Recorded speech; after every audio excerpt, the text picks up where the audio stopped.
The winning team is going to give a brief presentation on their idea to provide, to enable the reach of government policies to the last mile through technology. Over to you. First of all, thank you so much to the organizers of this G20 CSAR event. Talking about the JANHIT challenge, what I believe is that diversity, equity, inclusion, and accessibility in science and technology are the pillars through which we can achieve these sustainable development goals.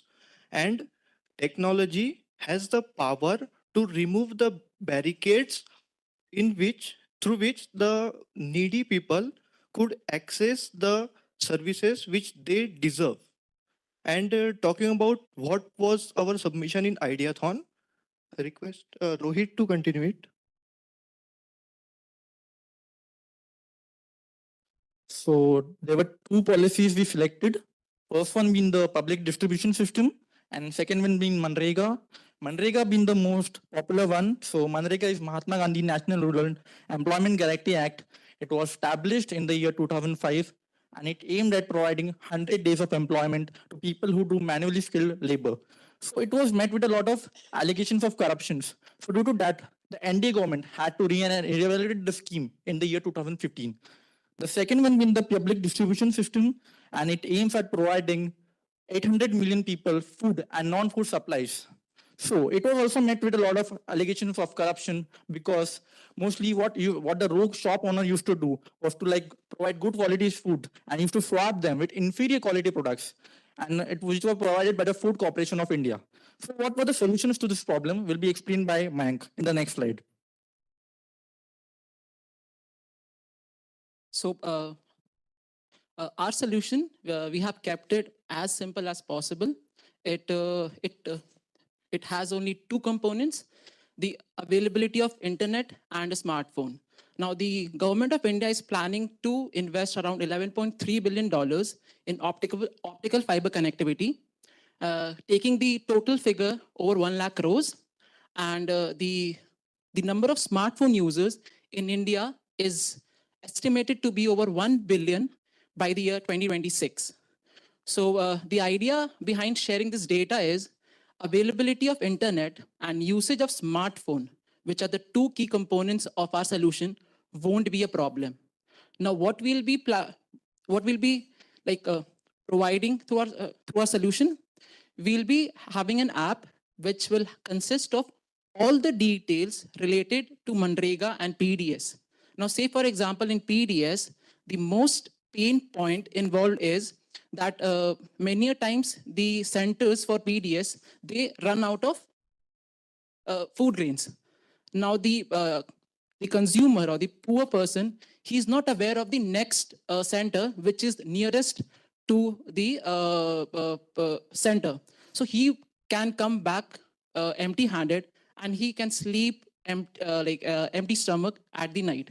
So the app will be able to keep a track about what amount of food grain is available in the nearest center. And if it has run out, the next center is how much near to his location. Similarly, as ma'am mentioned, that her mother had a smartphone, but she was not aware of how to use it.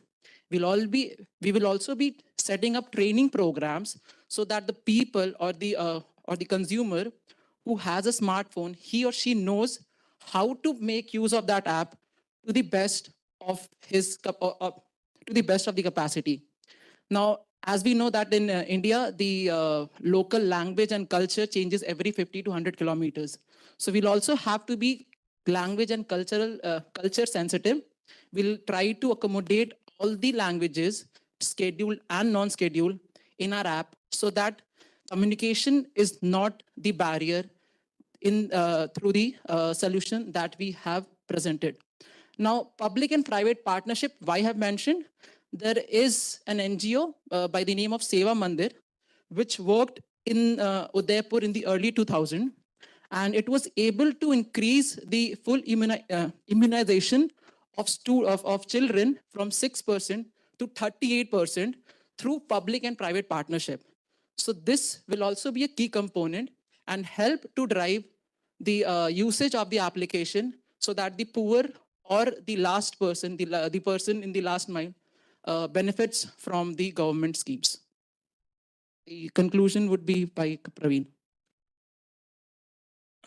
So good evening, everyone. So yeah, I would like to conclude this. So basically, there are many impediments in bridging the gap between the government services or the flow of information to the last person in the society. So our idea is basically use of technology in bridging this gap.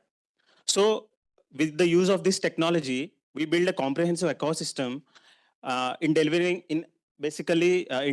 the government services or flow of information from the top tier, let's say, from the bureaucracy to the last person of the society. So basically, I would like to conclude that as per the panel discussion and also concluded by Mayank, so basically, technology is the way forward, and at least the use of mobile phones will be by everyone in the coming years. So we should leverage this opportunity in bridging this gap. Thank you, everyone.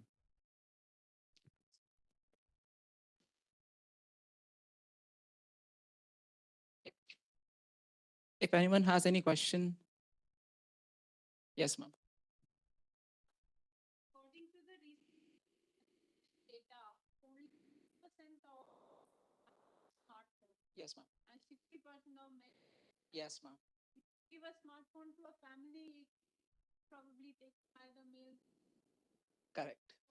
I think we also have to talk about Yes, ma'am. So there is a scheme by the Rajasthan government where they are giving away free smartphones to the women head of the family. So these schemes would somehow help the access of smartphones and internet, and it will be like in the hands of the women as you are mentioning, and nee, sir,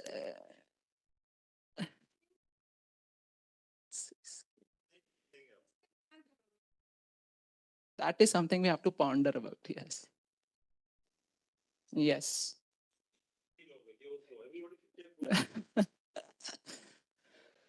Yes, sir. Thank you. Any more questions? Okay.